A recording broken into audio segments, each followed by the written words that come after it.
ជំងឺរាគជួយផងជួយខ្ញុំផងតើខ្ញុំកើតអ្វីបានជាចេះតែឈឺពោះបាត់ជើងធំច្រើនហើយសិតតែទឹក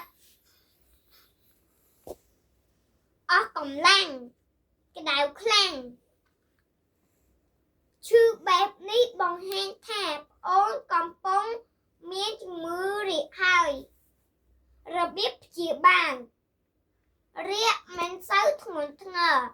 ផឹកទឹកបងញ៉ាំបបរក្តៅ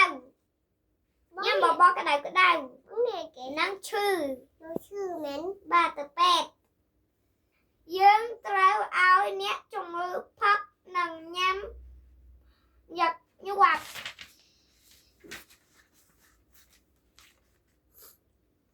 រាគខ្លាំងច្រើនដងផឹកនិងញ៉ាំបបរយកទៅមន្ទីរពេទ្យឬមន្ទីរ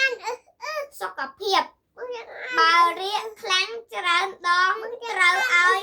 ឈប់សិនផឹកផងញ៉ាំផងហើយយកទៅមន្ទីរពេទ្យឬមន្ទីរសុខភាពបានទាន់ពេលវេលាការបរិភោគចំណីអាហារស្អាតនាំឲ្យមានសុខភាពល្អការបរិភោគចំណីអាហារមិនស្អាតនាំឲ្យកើតជំងឺរាគអាចព្យាបាលដោយផឹកផងញ៉ាំផងរាល់ពេលរាគហើយបើធ្ងន់ធ្ងរត្រូវបញ្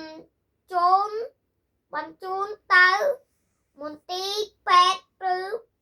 មន្ទីរសុខភាពសំណួរចូលជ្រើសរើសពាក្យក្នុងប្រអប់យកទៅបំពេញ